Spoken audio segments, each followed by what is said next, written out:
Ignacio Ramonet, gracias por estar con nosotros en este nuevo espacio de la televisión pública panameña, un espacio que es para todos y me gustaría también destacar el acrónimo con el que se identifica la televisión SER-TV, el Sistema Estatal de Radiotelevisión, porque de alguna manera queremos también reivindicar ese crecimiento desde el conocimiento, con conversaciones con gente influyente, como tú, con un currículum indiscutible, por supuesto, y con ánimo de construcción.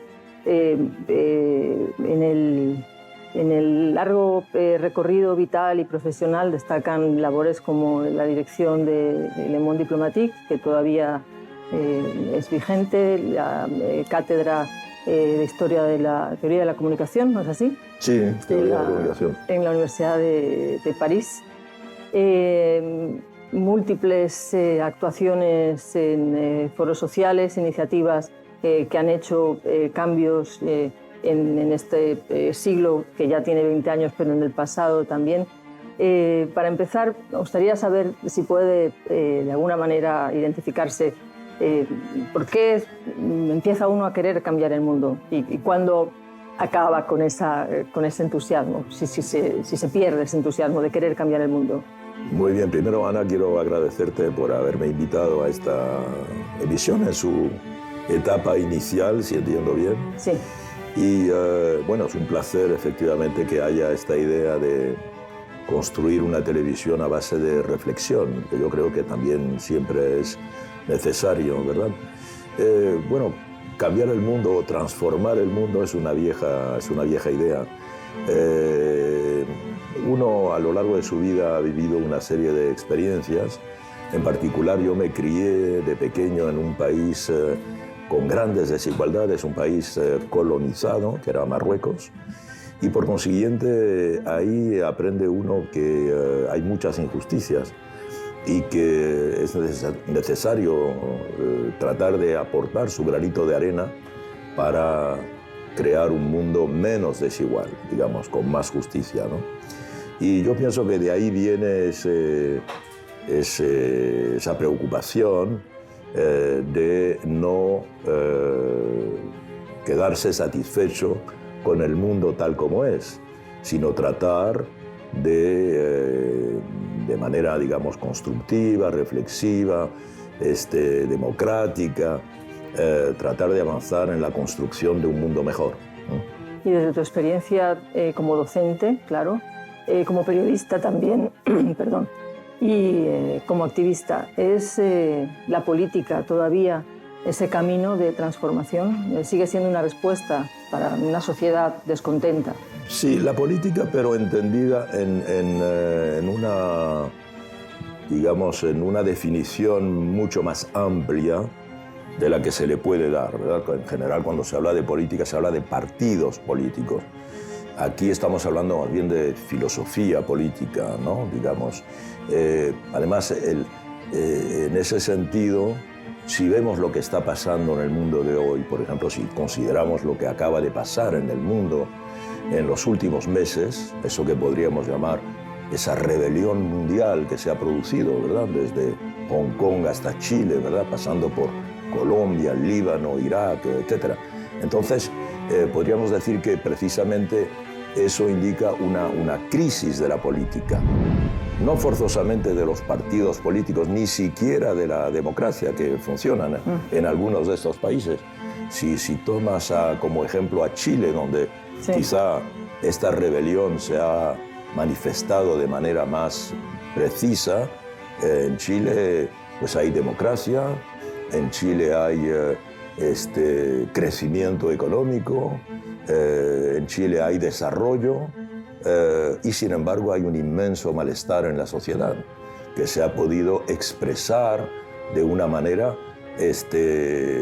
bastante fuerte, hasta el punto de que hayamos asistido a esas represiones tan increíblemente fuertes como han sido en particular el agredir los ojos de los manifestantes. Hay centenares de jóvenes, chicos y chicas, que se han quedado ciegos por la represión a base de perdigones. ¿Cómo imaginar esta situación y en qué medida la política no ha sido una respuesta a la situación que había? ¿Por qué ha tenido que salir millones de personas a la calle para expresar lo que no funcionaba? ¿Qué han hecho los partidos políticos? ¿Qué han hecho los sindicatos? También otras organizaciones que son intermediarias entre el poder y la ciudadanía. Entonces, esta es una reflexión a la que estamos todos invitados a conducir. ¿Qué es lo que no está funcionando en la política? ¿Qué debe ser la política cuando se articula con el ciudadano, con los ciudadanos? Ese es el tipo de política que nos interesa, que en un momento lo podían expresar las ONGs, sí. Hablo de los años 60, 70, en otro momento los movimientos sociales, hablo de los años 90, 2000, y hoy día lo expresan lo que podríamos llamar las causas sociales, y las identidades políticas se hacen en torno a esas causas. La gente no dice, no sé, soy socialista o soy socialdemócrata o soy conservador, como históricamente se decía, sino que dice, estoy a favor, no sé, de la causa animal, o estoy a favor de la causa feminista, que es también una larga causa, una vieja causa. Estoy a favor de, no sé, la autonomía de Hong Kong, ¿verdad? Entonces, y eso identifica políticamente más que las tradiciones que antes, en cierta medida, expresaban de manera muy concreta los partidos políticos. Entonces hay hoy una mezcla de partidos, una mezcla de causas y una búsqueda de identidades políticas. En esa reflexión es donde se sitúa mi preocupación por la política. Y en los debates que de alguna manera encabezas en múltiples foros y con ese interés que ya declaras aquí, ¿crees que desde las coincidencias que puedan surgir, y hay que estar alertas a ellas en estos nuevos grupos que se manifiestan en la calle, se puede construir también una nueva identidad política más global, aunque no es el término que puede gustarte más, la globalización también de una ideología o que vaya a sustituir estas no, lo que podríamos llamar un nuevo actor social. Es posible que surja un nuevo actor social. Yo creo que surgen causas en este momento en función de, si analizamos todo lo que ha ocurrido en esta rebelión mundial, pasando por situaciones muy diferentes, hay poco que ver entre la revuelta de Irak y la del Líbano, o la de Cataluña y la de Colombia, ¿verdad? Todo esto es muy diferente aparentemente, pero si se reflexiona bien, se ve que es lo que podríamos llamar la primera crisis global de la globalización, ¿verdad? Es decir, la globalización en su conjunto, que ha abarcado muchos sistemas, la globalización que se apoya en la concepción del, digamos, lo que llamamos el neoliberalismo en economía, esta idea de que el mercado debe conducir los proyectos de la sociedad, en que el sector privado es el que prima y no el sector público, que hay que reducir al Estado a su mínima expresión. Todas estas ideas que empezaron a desarrollarse a lo largo de los años 70 y que tienen hoy, por consiguiente, unos 50 años, bien, estas ideas yo creo que son las que han entrado en crisis en el mundo entero y crean como un vacío,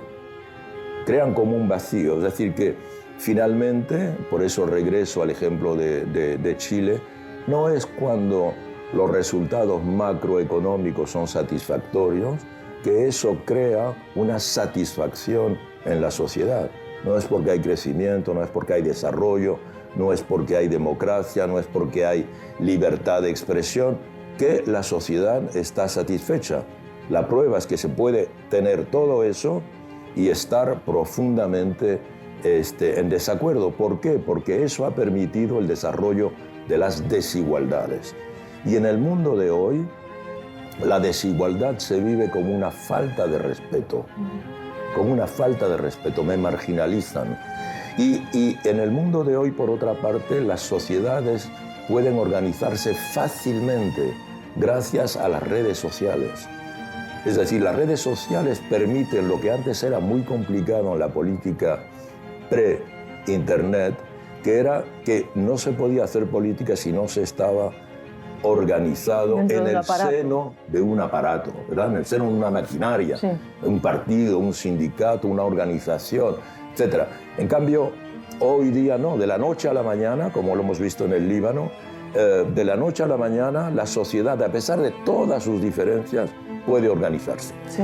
Y a veces el pretexto es mínimo por la gente, hasta el punto de que se acaba por olvidar. En el Líbano, por ejemplo, el pretexto era que el gobierno quería crear una tasa sobre los mensajes WhatsApp, una cosa anecdótica, ¿verdad? Y eso provocó la sublevación del Líbano, que siguen provocando.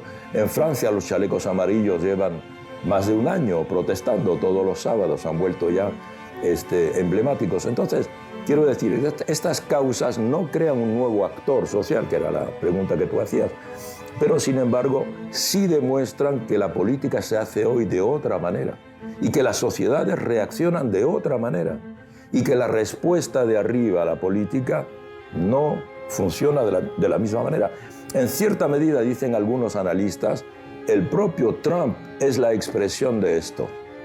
Es como una respuesta de una parte marginada de la sociedad americana frente a la sofisticación de los aparatos políticos tradicionales, ¿verdad? O sea, y estamos viendo eso de la misma manera con el Brexit, o estamos viendo con Bolsonaro, porque claro, racionalmente nosotros nos preguntamos, pero ¿cómo esas cosas pueden ocurrir si no son racionales? No son racionales porque en realidad la sociedad desde hace 50 años funciona de una manera que nos han dicho que nos conducía a la perfección, al mejor de los mundos, y ha creado un mundo en el que cada día hay más gente que se siente marginada por razón de las desigualdades. Y ese excluido que señalas, de alguna manera exige ser tomado en cuenta, no ya desde las necesidades básicas que de alguna manera has dicho que están cubiertas por este desarrollo tecnológico y económico que de alguna manera ya pues, permea en casi todo el planeta, ¿no? Sino desde ese querer más, ¿no? Más servicios, mejor, más calidad. De alguna manera también es la clase media la que está pidiendo una reconsideración de ese estatus. ¿Se podría ser parte del problema? La clase media hoy día, las clases medias que son generalmente, digamos, la categoría social que se considera cuando aparece la clase media, se considera que una sociedad está como mejor estructurada, ¿verdad? Lo que ocurre con las clases medias hoy es que se están empobreciendo. Y el terror de las clases medias a través del mundo es que siente como el suelo se hunde bajo sus pies. Y la amenaza para las clases medias a través del mundo es de verse empobrecidas. Ese es el shock, el trauma que provocó la crisis del 2008. La crisis financiera del 2008, que es para nuestras generaciones, digamos, lo que fue la crisis del 29, de 1929, para las generaciones de aquel momento. La crisis del 2008 lo que hizo fue hacer ver a las clases medias que su estatus era tremendamente frágil, tremendamente pasajero, ¿verdad? Y ese pánico no ha desaparecido. Ese pánico no ha desaparecido. Lo que ocurre, como decíamos, es que las clases medias ahora están organizadas. Primero tienen cultura, porque han sido educadas, generalmente han ido todas a las universidades, saben que ir a la universidad no te permite cambiar de estatuto social, ir a la universidad y ser pobre es hoy una realidad, cosa que antes se identificaba ir a la universidad como salir de tu estatus social inferior. Hoy no. Entonces, al ver que las perspectivas están cerradas y que, al contrario, puedes regresar a la situación en la que se encontraban no tus padres, pero tus abuelos, entonces eso es lo que provoca el furor al que estamos asistiendo. Y desde ese escenario que señalas y desde también tu especialidad ya establecida como analista de los procesos de comunicación social, estamos fallando a la hora de escucharnos entre los diferentes sectores fragmentados de la sociedad. El político ya no tiene contacto con estas masas organizadas a través de redes o por estos intereses que también identificas y a veces pueden parecer nimios, pero cobran relevancia cuando ya parece que no hay nada que hacer porque no se han sabido identificar. No, seguro que estás ahí tocando uno de los temas fundamentales de lo que está pasando y que aún no vemos bien, pero no cabe duda de que hay, por una parte, el discurso de los grandes medios, es un discurso en el vacío, ¿eh?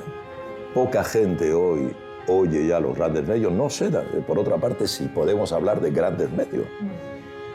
Porque ¿qué es un gran medio hoy?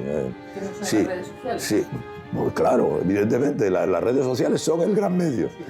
Lo que ocurre es que, si quieres, hoy tenemos por una parte, seguimos teniendo aparentemente grandes medios, pero los grandes medios, mira, el domingo próximo es el Super Bowl. El Super Bowl va a concentrar, es como la emisión que más público tiene en Estados Unidos en general, ¿verdad? Vamos a ver cuántos espectadores tiene el año, porque actualmente mi tesis es que es interesante saber cuántas personas ven el Super Bowl, porque desde hace unos años cada vez hay menos gente, sencillamente porque la gente no ve la televisión. No lo ven en diferido, tienen otras alternativas. Bueno, en este caso el resultado es fundamental, ¿no? Globalmente lo va a ver unos 100 millones de personas. No está mal, pero Kim Kardashian simplemente cuando cambia su vestido y esto, tiene como 140 millones de espectadores. Entonces, Kim Kardashian es más importante que el Super Bowl. Con eso lo decimos todo. ¿En qué momento comunicacional estamos? Estamos en un momento en que no hay grandes medios, que dirigirse a grandes masas ya prácticamente no existe, sino a la televisión de Estado de China, evidentemente que sí puede hacerlo, pero en una sociedad moderna y abierta, son los medios, las redes sociales, las que permiten la comunicación. Así que tenemos, para regresar a nuestro modelo, por una parte, los grandes medios que hablan en el vacío, ¿verdad? Y tenemos las sociedades con todos sus malestares que sí están conectadas entre ellas y que en algún momento pueden manifestarse de repente, como lo estamos viendo en este momento. Y entre tanto, los políticos a veces están entre unos y otros y creen que porque tienen una cuenta Twitter que está seguida por centenares de miles o millones de seguidores, que ya con eso han resuelto el problema. Y a veces nos damos cuenta que no, porque precisamente estos dirigentes de los que hablábamos antes, dirigentes de los países en los que ha habido esta rebelión mundial, también tenían sus cuentas y sin embargo no vieron venir lo que se estaba produciendo. Hay en este momento diría desde el punto de vista de la comunicación, hay una niebla, ¿verdad? Una niebla que hace que tenemos una vez más que fijarnos en qué tipo de recepción estamos teniendo. Una cosa es enviar un mensaje a miles de personas y otra cosa es ver los comentarios que hay para cada uno de estos mensajes. Probablemente esto va a cambiar cuando entremos en la 5G y que tengamos, por ejemplo, la idea de que el Big Data y la capacidad de estudiar todos los receptores de un mensaje sea una capacidad que se pueda realizar, que se pueda realizar fácilmente. Todo lo que ocurrió durante la época de la elección de Trump, en particular los Cambridge Analytica, que ahora pueden hacerse de manera mucho más rápida, esto es lo que se va a multiplicar y gracias a las redes sociales vamos a tener un conocimiento bastante fino de lo que piensa la gente. Lo que antes era un hueco negro, o un agujero negro, ¿verdad?, que era la recepción de un mensaje. Ahora vamos a tener más claridad en eso. Como analista y observador, has acertado en algunas de las predicciones a futuro que ahora ya se han cumplido, ¿no?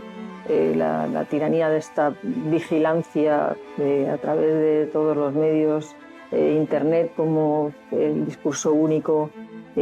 No sé si 2020 ya, esa visión que parece que tiene que ser casi perfecta del futuro, seríamos capaces, no sé si juntos, de intentar imaginar un escenario en el que esa brecha de comunicación, porque no existe, sino porque no nos sabemos escuchar, pudiera tener alguna salida.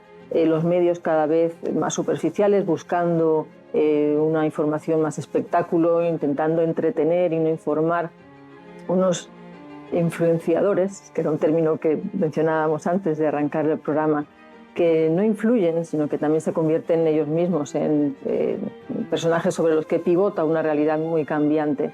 El papel del intelectual, que también antes era político, dedicado a cultivar la inteligencia, está pasado de moda, volverá. Es de viejos pensar que los tiempos pasados eran mejor, que el peligro que se cierne ahora sobre una sociedad en conciliación, en convivencia, es real. Bueno, es cada vez más difícil pensar el mundo en su globalidad, no cabe duda. Necesitamos filósofos, necesitamos intelectuales. No siempre los intelectuales han dado la respuesta que convenía. Si hablamos del pasado, no creo que desde ese punto de vista el pasado haya sido mejor, Ana. Yo creo que los intelectuales se han equivocado muchísimo. ¿No va a ser un futuro apocalíptico? No, claro, luego está la idea del futuro apocalíptico, en el cual yo no creo en absoluto, ¿verdad?, para nada, al contrario. Creo que hoy hay herramientas que nos permiten, y lo estamos viendo, que permiten a la sociedad hacer un cierto número de interrogantes, plantear un cierto número de desafíos y, por consiguiente, tratar de aportar respuestas. Los peligros que amenazan al mundo, y que algunos de ellos son los que tú has citado en términos de amenazas, ¿verdad? Por ejemplo, la vigilancia global. No cabe duda que vamos hacia un mundo de vigilancia global porque vamos hacia un mundo de Big Data, vamos a un mundo en el que los datos van a ser tan importantes que vamos a vivir en un mundo de transparencia, vamos a saber todo de todos. Pero los peligros que amenazan al mundo los conocemos bien, son el cambio climático, y contra el cambio climático evidentemente es necesaria una disciplina ecológica muy importante. Este es uno de los objetivos que tenemos que tener.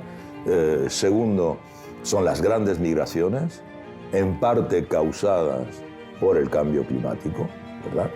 Y ahí también eso está provocando muchos cambios, muchos rechazos, muchas ideas simples, por ejemplo, el muro o los muros para tratar de detener estas grandes migraciones, pero ya eso da idea del carácter apocalíptico del asunto. Tenemos las desigualdades que hemos citado igualmente y tenemos, digamos, las consecuencias no controladas de los cambios tecnológicos. Los cambios tecnológicos están produciendo muchas consecuencias que no controlamos y a veces no sabemos en qué medida eso que está por aquí teniendo mucho interés para nosotros está provocando un cambio, por otra parte, que puede ser negativo. Es decir, el fenómeno construcción-destrucción, ¿verdad?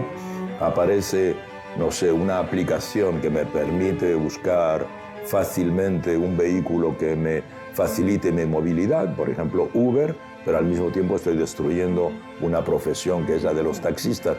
Entonces, ese universo que ahora se está acelerando, eso también forma parte de los peligros de hoy. ¿Y qué podríamos decir de esos peligros, de esas amenazas? Ningún Estado, por poderoso que sea, puede controlarlas. ¿Quién puede controlar el cambio climático? Ni los Estados Unidos, que son la primera superpotencia en términos militares del mundo. Por consiguiente, solo una asociación de Estados puede hacerlo. Y puede hacerlo solo una asociación de Estados en términos políticos. Bueno, hemos visto que no, que sin las sociedades, si las sociedades no participan, contribuyen, se movilizan para impedir el cambio climático, no hay cambio climático. En fin, no hay posibilidad de detener el cambio climático, ¿verdad? Parece como si hubiéramos definido ya esa asociación de sociedades como la potencial. Una asociación de sociedades, que es lo que deberían ser las Naciones Unidas. Ya. Para cambiar de ritmo y terminar a lo mejor con una dinámica diferente, me gustaría poder mencionar una serie de términos y provocar en ti una idea, algo corto, como te digo, un poco para cerrar esta entrevista que ha sido la primera, pero creemos que va a sentar también camino para buscar otras voces que influyan en esta nueva manera de pensar. Si te digo izquierda. Bueno, yo te digo progreso, desarrollo. Derecha. Conservador, inmovilismo. Política. Política, bien, discusión, debate, democracia, apertura. Cultura. Desarrollo también intelectual, conciencia, ambición, crecimiento. Patria. Nacionalismo, estrechez, visión muy cerrada, necesaria, pero hay que establecer una diferencia entre patriotismo y nacionalismo. De Gaulle decía: el patriotismo es amar a su patria, el nacionalismo es detestar a todas las demás. Solidaridad. Bueno, lo dice todo la palabra, ¿ya? Solidaridad es efectivamente la hermandad a través de cualquier momento del mundo, ¿verdad? Sí. ¿Futuro? Futuro, pues yo espero que no sea apocalíptico y que sea más bien un futuro abierto, seguramente de expansión, de crecimiento. Pues gracias, hemos hecho un poquito de trampa y nos hemos cogido un poco más de tiempo, pero espero que nuestra audiencia lo agradezca. Gracias, Ignacio. Gracias a ti, Ana, muchas gracias.